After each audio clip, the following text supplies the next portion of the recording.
Hello and welcome back to another episode of Marketing, Management, and Money. I'm your host, Ryan Murray. And I'm your host, Ryan Owens. So today we've got a topic that it's cliche. And because it's cliche, I got to get past the fake aspect of it. And once we get into the real aspect, because it's a legit topic, but there's so much just fluff and hype that I was confused for a minute, but I see where you're going. I agree. Okay, so today's topic is team building. Yay! And I know that some of you listening rolled your eyes. And for those of you who were like, "Oh, skip this episode," no, just hold tight with us for a second because there's so much in team building. But the problem is we've been beat with the motivation stick. Oh, yeah. You know, if you've worked for a company and they're just like, okay, time for team building. Everybody gets a trophy because they try. You know, and they put you in the conference room and the guy comes up and, you know, he's all dressed, all suave, and he starts talking to you about, you know, building a team and what it takes to build a team. Yeah. And, you know, and then he points to the guy who's in the back who's kind of like slouching, and he's like, "See, you're not part of the team right now, and if you're not part of the solution, you're part of the problem." And it's just there's so many things that are cliche about it. Here's the truth. We all work in teams. We're social creatures. Human beings are very social. It's one of the reasons why social media took off so virally is because we love being social. We're herd animals. We want to go in the herd. We want to be with other human beings. And so team building naturally happens. It's already there. So instead of trying to motivate you and get you excited in this episode, glorify it. Can we talk a little bit about identifying it? Yeah, let's be real. Let's be raw about it. Seeing what's already happening in your business, and then, you know, admitting whether we're on track or whether we're off track. So that's really the angle that we're going to take today when we talk about team building is we want to look at this and say, this isn't team building, this is team identifying. What is the team? Who are the teams? And who are they going against? Yeah. Yeah, how do we play with that? Right. How do we play in that sandbox? Yeah. So I kind of want to kick it off, and I want to just run this question past you, Ryan. Sure. When you think of a small business, and we're going to go small to medium. Okay. For you solo entrepreneurs out there, you still have a team. It's probably made up of, I'm guessing your spouse ends up on that team, whether they want to be there or not. You know, you probably drag some friends in. You probably have some mentors. So, you know, you've got a team going on. But I want to start with these first examples with kind of the small to medium-sized business. So when you're burst out of bed in the middle of the night because you have an idea and you wake up your spouse, they deserve to be paid for that. They're part of the team. Amen. Spoken from experience? Yeah, on multiple occasions. And I'm not always the one bursting out of bed. I want to get paid, babe. Come on. So small to medium, we're kind of looking at, you know, those businesses. Let's say you got about 10 people in your organization up to, you know, maybe 40. So somewhere between, you know, 10 to 40 is kind of the space that we're looking. Big enough to have a management team and then have people under the management. A level or two to it. Yeah. So Ryan, here's the question. All right. What are some of the natural teams or cliques or tribes that you see forming within businesses, small businesses?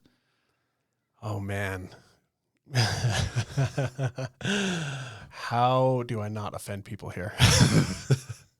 We're going real, so I'll be a little bit gentle. So I feel like there's always and honestly, I mean, I'm just being real. And this is probably why I think of this one first, because I belong to this group, like the social clique, right? The people who don't ever get anything done because they're always joking around or going from here to there to talk or whatever. I find myself doing that a lot, really, right? Yeah. So you have that, and then you have like the lunch break crew who always seem to go over a little bit longer than they should on their breaks, and you know what I mean. There's the suck up crew that, man, they're this. Oh man, I'm really gonna offend some people here. Don't leave just yet, please. I'll beg forgiveness in a few minutes. But if you get off on your lunch break or off of work or before you go into work and you're writing up a LinkedIn post to send and be like, man, I'm going to put forth my best effort today. And you like at your boss or your manager or your coworkers like, hey, I'm on your team, buddy. You're on the suck up crew. Sorry. So the point is like you have these different cliques and you can see naturally how some of these don't get along, right? Like and I'm going to dial it back and quit being such a jerk, but if you have somebody who is trying to forward their career and what to a lot of people comes across as like sucking up to a boss or brown nosing or whatever, right? Like if you have somebody who's trying to do everything they can to assist and be heard and be seen by the manager or the boss or whatever, they're looking at somebody who is habitually 10 minutes late from coming back from lunch, or somebody like me who's walking around the office who just wants to brighten everybody's day, chat and have some fun. And, you know, like I don't care about impressing the boss sometimes, but you could see how there's some dissonance between those. And though they might be on the very same team, trying to achieve the very same goals, you know, if this is a team that they're going after their first $1 million in sales, or they've just started their first brick and mortar store and they're trying to close out their first successful year, you know, things like that. Even though you may have, you know, like a sales manager who is habitually late, and then you have the marketing individuals who are trying to forward their career, and they're constantly looking at each other like, they're always pissing me off because they're always late. They're always taking advantage, blah, blah, blah. And then there's the other side of it that's like, oh my gosh, they're always pissing me off because look at them, there's freaking suck ups and I don't want anything that's annoying. Like, and so, you know, these examples are what I was hoping you were going to kind of pull out there, because what happens in business is you get your natural teams and then you get your imposed teams. Your assigned teams. Thank you. Imposed was kind of a little bit of a negative connotation, but your assigned team. So, you know, if you're in the accounting department, you are assigned to hang out with everyone else that's in the accounting department. If you're on the sales team, you're assigned to hang out with everyone else on the sales team. If you're in the IT department, I'm sorry. You're on the IT department. You're part of that team.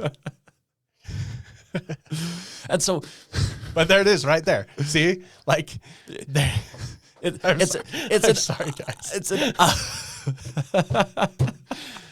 Legitimately though, like, there's me, this freaking lackadaisical adjective that I probably shouldn't say on a podcast. That, you know, I'm goofy like that, and I'm sure that there are a lot of people in IT that love that, and I'm sure that there are a lot of people in IT that you know, that pisses off. Yeah. And So so when you got these teams, the first step that you need to do as a business is you need to be aware of your assigned teams, and then you need to be aware of your natural teams, because they will develop. And if you don't understand what's going on, see, this is what happens is when you make teams, when you build teams, you also build enemies, because exactly. the team has to have someone to compete against. Yeah. It's not fun to play basketball and be on a basketball team if there's not a rivalry to play against.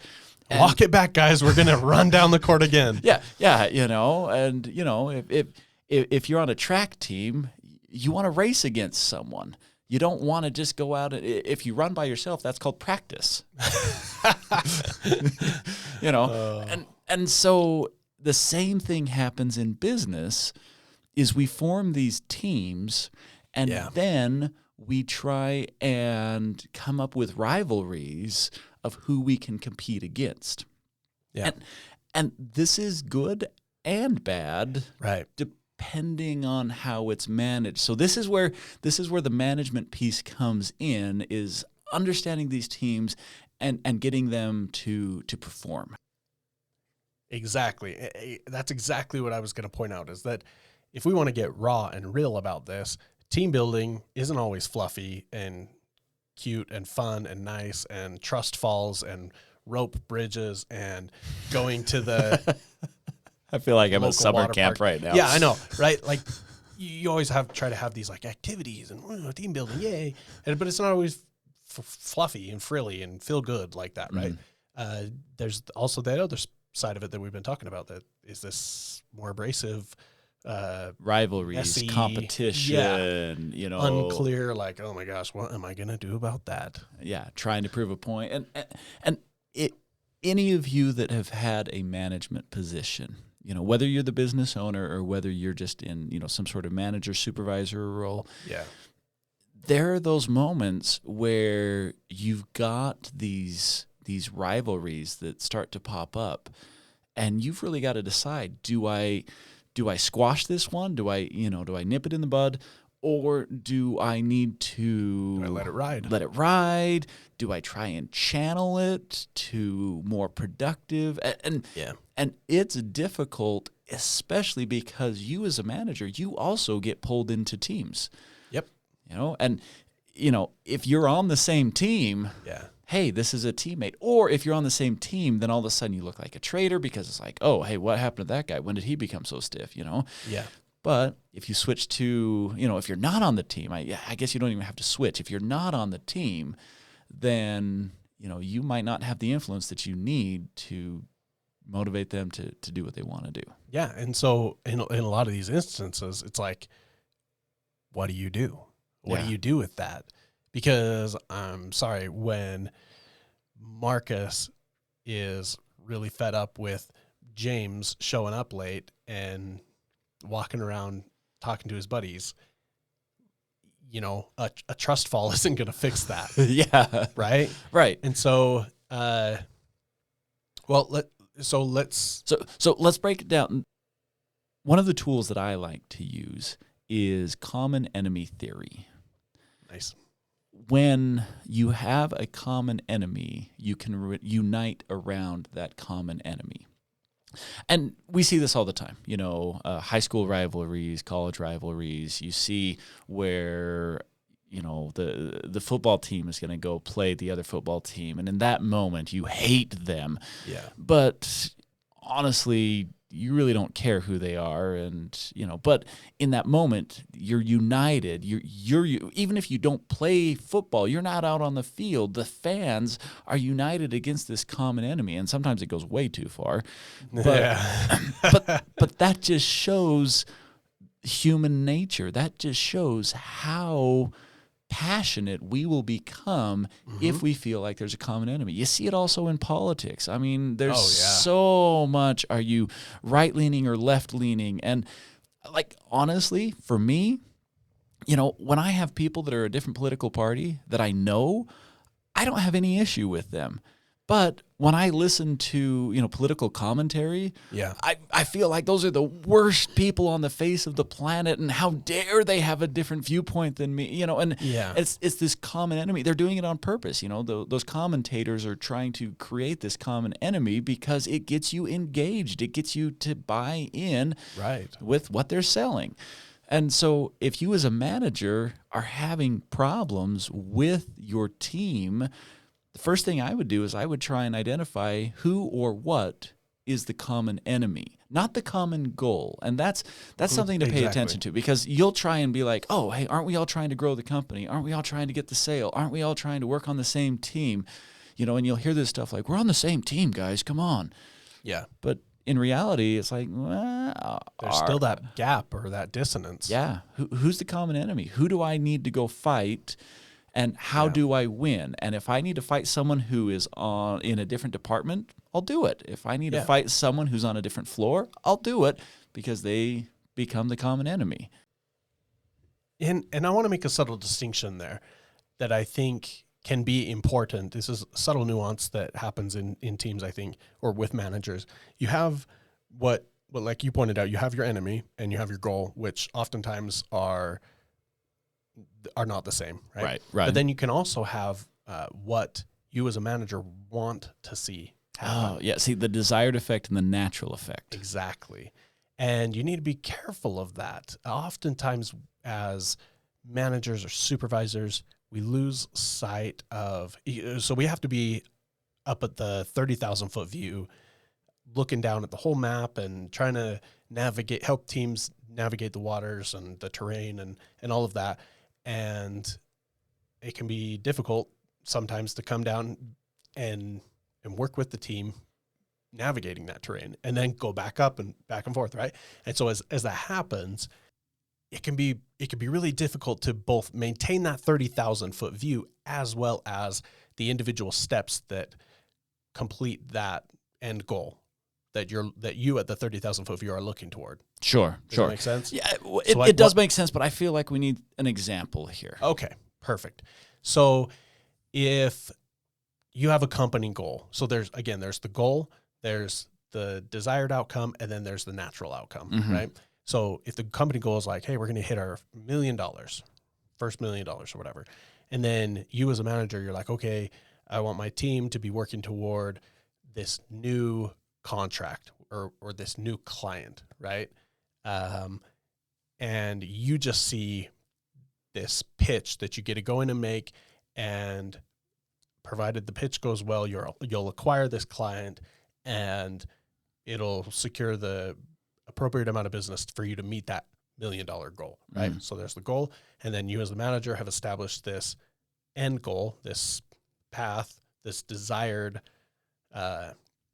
enemy, which is tackling this client, like getting this contract, winning this game, so to speak. Right. But then there's the natural outcome from all of these different groups that if you're just up at the 30,000 foot view and you're not checking in with your team, taking the time to make sure that they're along for the ride with you, that you're guiding them in the appropriate direction and that you're keeping them in check and going the appropriate direction, then your team will begin to wander, right? There'll be the people that naturally begin to slack off, or there'll be the people who are self-starters and just naturally go off in their direction that they think follows the goal, and it may follow the goal in some way, but not in the way of acquiring that contract. And so you'll have your team kind of like, I picture it like if you're looking down on this field with tall grass and you let a bunch of people just start running through it, you're going to have this maze, right? All these little paths branching out through the grass. And that's essentially what your team will do if you don't take the time to what am I trying to say? If you don't take the time to make sure that your desired enemy is also the natural enemy and those things are aligned. Yeah, and I think it keeps coming back to a couple key concepts here. That is that teams are always going to build. Like, if you don't build them, they will build on their own. That kind of, running through the grass analogy, as you were talking about, people, they're going to move, they're going to go, they're going to do things. Yeah. And if they don't, it's like riding an escalator. If you're going up and down escalator, you got to be moving, right? And as soon as you stop moving, you're not moving. You're still moving. You're just moving backwards. Are you that guy who always is going the wrong way on the escalator? All the time, dude. Oh, jeez. Haven't you ever tried to beat those? You can't tell me, with all the running that you've done in your life, you cannot tell me that you haven't tried that at least once. Okay. Yeah, there you go. It is kind of fun. I'm that guy. Everybody's that guy. Everybody if- wishes they were that guy. Yeah, and if you haven't been that guy, I don't care if you're 65, go try it. It's a blast. Live a little. So your team is being built, whether you're the one building it or not, and your team is gravitating to a natural enemy, a common objective that they need to do to beat the natural enemy. And so if you're struggling to get, a cohesive team, then you need to look and say, okay, what's already there? Don't try and come in and change things until you understand what's already going on. Yes. I had this it was a state agency. There was a state director and then a bunch of regional directors, and the state director did not have the support of the regional directors because the state director was constantly chasing funds. That's how state agencies work. They've got to go after those funds, and campaign, glad hand. And yeah. They're out there garbage. just constantly working the legislative body to try and get some money appropriated for what they do. And that's what the state director was doing, is he was constantly going after those funds. Well, in going after those funds, he was offending all of his regional directors. So he had no support of everyone below him. Mm-hmm. The insubordination was it was toxic. Out of control. It's those different pathways in the grass. And so he ends up losing his job because he's doing such a poor job of managing the situation. He's a state director. It's a fairly prominent position, and he ends up losing this position. They bring in a new state director.